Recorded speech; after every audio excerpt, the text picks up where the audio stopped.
adik-adik. Halo. Apa kabarnya hari ini? Luar biasa. Yes, yuk kita mau mulai sekolah minggu kita. Tapi sebelumnya kita mau berdoa terlebih dahulu. Lipat tangannya, tutup matanya. Tuhan Yesus, terima kasih Tuhan untuk penyertaan Tuhan selama seminggu ini. Dan kalau sebentar kami akan mulai sekolah minggu kami. Tuhan tolong dari awal, pertengahan hingga akhirnya.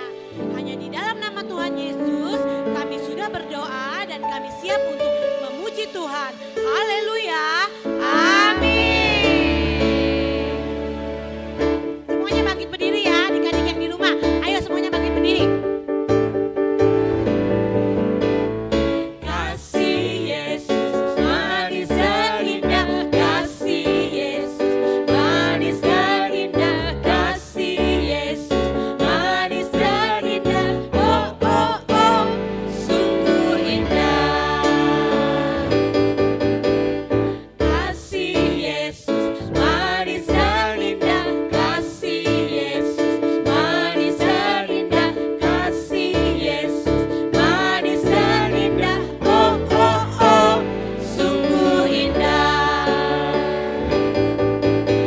Amat tinggi, takkan teratasi, amat dalam, takkan terselami, amat lebar, takkan terkelilingi. Oh oh oh, sungguh indah. Amat tinggi, takkan teratasi, amat dalam, takkan terselami, amat lebar, takkan terkelilingi. Oh oh oh, sungguh indah. Daki daki daki daki gunung yang tinggi, turun turun turun turun lembah yang dalam, ku melewati padang rumput hijau membentang. Yesus besertaku, di kanan kau ada, di kiri kau ada, di atas dan di bawah kau ada, di suka kau ada, di duka pun kau ada, karena Engkaulah Yesus. Sekali lagi ku daki-daki. Ku daki-daki, daki-daki gunung yang tinggi, turun turun turun turun lembah yang dalam, ku melewati padang rumput hijau membentang.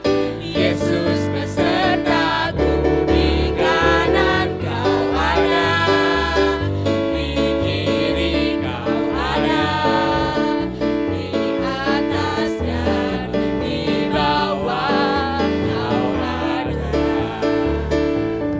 di suka kau ada. Di mana lagi adik-adik? Di duka pun kau ada, karena Engkaulah Yesusku.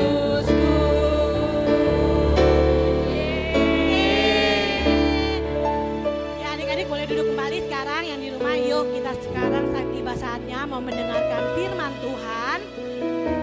Kita mau persiapkan hati kita. Kita mau angkat satu pujian.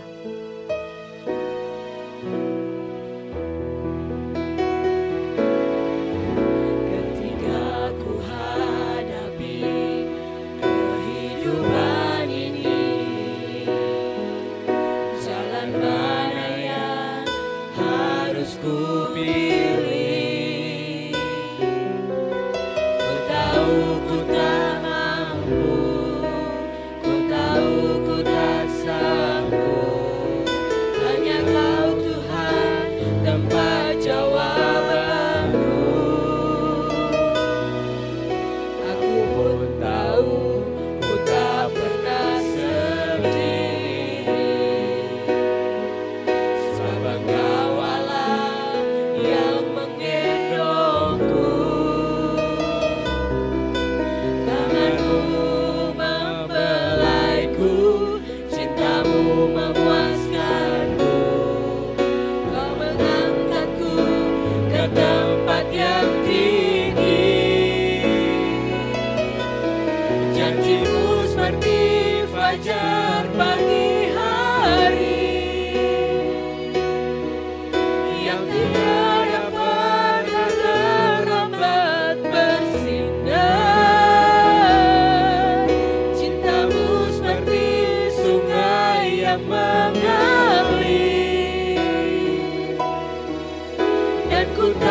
betapa dalam kasih-Mu. Katakan janjimu seperti fajar pagi. Janjimu seperti fajar pagi hari, yang tiada pernah terlambat bersinar. Cintamu seperti sungai yang mengalir, dan ku tahu betapa dalam kasih-Mu.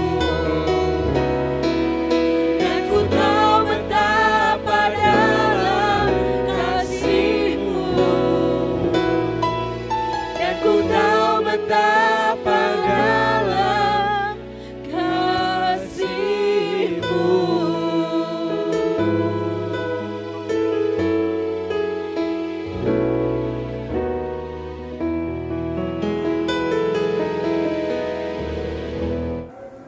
Halo adik-adik, gimana kabarnya? Pasti luar biasa kan? Nah, adik-adik kan tadi udah memuji-muji Tuhan. Sekarang kita mau mendengarkan firman Tuhan. Sebelum itu, kita mau berdoa dulu ya adik-adik. Lipat tangannya, tutup matanya, ikutin Cici berdoa. Tuhan Yesus, terima kasih Tuhan untuk hari ini kami sudah memuji-muji Engkau. Saat ini kami mau mendengarkan firman-Mu. Kiranya Engkau berkati setiap kami supaya kami bisa mendengar dengan baik. Kiranya juga Tuhan Yesus kami bisa melakukan firman yang kami dengar hari ini. Di dalam nama Tuhan Yesus kami sudah berdoa dan mengucap syukur. Haleluya, amin. Nah adik-adik masih ingat gak cerita minggu lalu? Cerita hari ini adalah lanjutan dari cerita yang minggu lalu, yaitu Raja Hizkia. Nah, Raja Hizkia minggu lalu itu kan ceritanya dia sakit ya adik-adik. Sakitnya itu yang udah gak bisa disembuhin. Harusnya udah tidak bisa disembuhin lagi. Nah, tapi karena Raja Hizkia berdoa dengan sungguh-sungguh kepada Tuhan dan Tuhan mendengar doa Hizkia, akhirnya Tuhan menyembuhkan penyakitnya Hizkia. Nah, lanjutannya itu hari ini ceritanya tentang Hizkia dan para utusan dari Babel. Nah, maksudnya apa sih adik-adik? Yuk kita sama-sama buka, kita sama-sama mau belajar hari ini. Adik-adik buka Alkitabnya. Ada di 2 Raja-Raja 20 ayat 12 sampai 21. Yuk buka Alkitabnya, Cici tungguin ya. Kita baca sama-sama di 2 Raja-Raja 20 ayat 12 sampai 21. Udah ketemu semua ya adik-adik? 1, 2, 3. Hizkia dan para utusan dari Babel. Ayat 12. Pada waktu itu, Merodak Baladan bin Baladan Raja Babel menyuruh orang membawa surat dan pemberian kepada Hizkia, sebab telah didengarnya bahwa Hizkia sakit. Tadinya. Ayat 13. Hizkia bersukacita atas kedatangan mereka, lalu diperlihatkannya lah kepada mereka segenap gedung harta bendanya, emas dan perak, rempah-rempah dan minyak yang berharga, gedung persenjataannya dan segala yang terdapat dalam perbendaharaannya. Tidak ada barang yang tidak diperlihatkan Hizkia kepada mereka di istananya dan di seluruh daerah kekuasaannya. Ayat 14. Kemudian datanglah Nabi Yesaya kepada Raja Hizkia dan bertanya kepadanya, apakah yang telah dikatakan orang-orang ini? Dan dari manakah mereka datang? Jawab Hizkia, mereka datang dari negeri jauh, dari Babel. Ayat 15. Lalu tanyanya lagi, apakah yang telah dilihat mereka di istanamu? Jawab Hizkia, semua yang ada di istanaku telah mereka lihat. Tidak ada barang yang tidak kuperlihatkan kepada mereka di perbendaharaanku. Ayat 16. Lalu Yesaya berkata kepada Hizkia, dengarkanlah firman Tuhan. Ayat 17. Sesungguhnya sesuatu masa akan datang bahwa segala yang ada dalam istanamu dan yang disimpan oleh nenek moyangmu sampai hari ini akan diangkut ke Babel. Tidak ada barang yang akan ditinggalkan. Demikianlah firman Tuhan. Nah, kita baca sampai sini dulu ya adik-adik. Adik-adik kalau baca dari tadi di ayat 12 sampai 13 itu Raja Babel mengutus para utusannya untuk menjenguk Hizkia. Karena sebelumnya telah didengar Hizkia sakit dan telah sembuh gitu ya adik-adik, jadi dijenguk gitu. Tapi sebenarnya adik-adik di sini itu ada maksud terselubung, ada maksud di balik itu semua, yaitu Babel itu sedang mencari sekutu, sedang mencari orang yang bisa untuk bekerja sama untuk melawan sekutunya, yaitu si Raja Asyur. Nah, karena Raja Hizkia tahu maksud dari Babel ini, Hizkia senang adik-adik, Hizkia mau.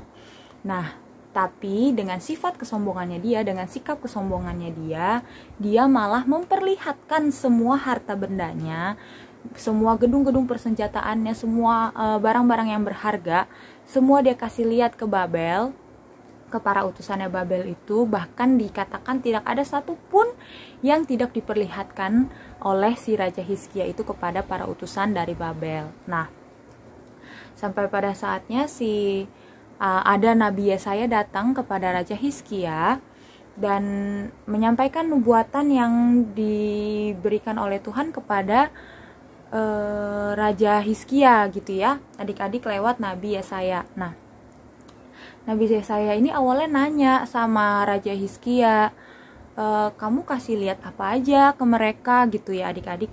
Tapi kata Raja Hizkia, aku kasih lihat semuanya, bahkan gak ada satupun yang aku sembunyikan dari mereka, gak ada satupun yang tidak aku perlihatkan kepada mereka. Nah, adik-adik, kalau adik-adik baca lagi di sini di ayat 17, sesungguhnya suatu masa akan datang bahwa segala yang ada dalam istanamu dan yang disimpan oleh nenek moyangmu sampai hari ini akan diangkut ke Babel. Tidak ada barang yang akan ditinggalkan. Demikianlah firman Tuhan. Nah adik-adik, jadi karena sikap kesombongannya Raja Hizkia, karena sifat kesombongannya Raja Hizkia, maka semua yang diperlihatkan oleh Raja Hizkia kepada utusan dari Babel itu semuanya akan diambil oleh Babel. Bahkan juga adik-adik, kalau adik-adik lanjut baca lagi di ayat 18, dan dari keturunanmu yang akan engkau peroleh akan diambil orang untuk menjadi sida-sida di istana Raja Babel. Jadi bahkan orang-orang Yehuda pun akan diambil, akan diangkut untuk menjadi sida-sida di istana Raja Babel. Nah adik-adik, itu semua terjadi karena kesombongannya Raja Hizkia. Dan adik-adik juga mau tahu kan, gimana respon jawaban Raja Hizkia setelah dia mendengar nubuatan dari Nabi Yesaya itu yang semuanya itu sebenarnya dari Tuhan. Tapi adik-adik mau tahu responnya Raja Hizkia itu bukannya dia takut, bukannya dia merasa bersalah atau apa, tapi dia juga memiliki sikap yang egois karena dia menjawab ayat 19, Hizkia menjawab kepada Yesaya, sungguh baik firman Tuhan yang engkau ucapkan itu, tetapi pikirnya asal ada damai dan keamanan seumur hidupku. Yang kalau misalnya diterjemahkan adik-adik, dia nggak peduli sama firman Tuhan yang sudah disampaikan sama Nabi Yesaya. Dia nggak peduli, asalkan selama pemerintahan dia, selama masa pimpinan dia itu semuanya Tuhan berikan damai. Jadi ya dia nggak peduli apa yang Nabi Yesaya sampaikan itu, karena bukan masa pemerintahan dia lagi gitu adik-adik ya. Jadi ceritanya itu hari ini sampai di sini. Pesannya itu adik-adik, kita tidak boleh sombong, kita tidak boleh memikirkan diri kita sendiri, karena adik-adik tahu imbasnya kalau misalnya kita sombong, Tuhan akan merendahkan kita. Jadi kita justru harus rendah hati, maka Tuhan akan meninggikan kita. Nah, ayat hafalannya hari ini ada di Lukas 14 ayat 11. Yuk adik-adik buka, kita mau hafalin sama-sama supaya kita bisa sama-sama bersikap rendah hati dan tidak boleh sombong. Yuk, Lukas 14 ayat 11. Baca bareng-bareng ya adik-adik. 1, 2, 3. Sebab barang siapa meninggikan diri, ia akan direndahkan, dan barang siapa merendahkan diri, ia akan ditinggikan. Ulang sekali lagi adik-adik. 1, 2, 3. Lukas 14 ayat 11. Sebab barang siapa meninggikan diri, ia akan direndahkan, dan barang siapa merendahkan diri, ia akan ditinggikan. Nah adik-adik, cerita kita hari ini sampai di situ ya adik-adik. Sekarang kita mau berdoa untuk menutup ibadah kita hari ini. Lipat tangan, tutup mata, ikutin cici berdoa. Tuhan Yesus, terima kasih untuk hari ini Tuhan. Kami sudah bisa beribadah kepada Engkau, kami juga sudah mendengarkan kebenaran firman-Mu Tuhan. Kiranya apa yang sudah disampaikan, kiranya apa yang sudah kami dengarkan ini ya Tuhan, bisa kami lakukan dalam kehidupan kami sehari-hari. Kau berkati orang tua kami ya Tuhan, di setiap keadaan, kiranya perlindungan-Mu Tuhan, damai sejahtera-Mu menyertai kami semua. Di dalam nama Tuhan Yesus kami sudah berdoa dan mengucap syukur. Haleluya, amin. Sampai jumpa minggu depan adik-adik. God bless you.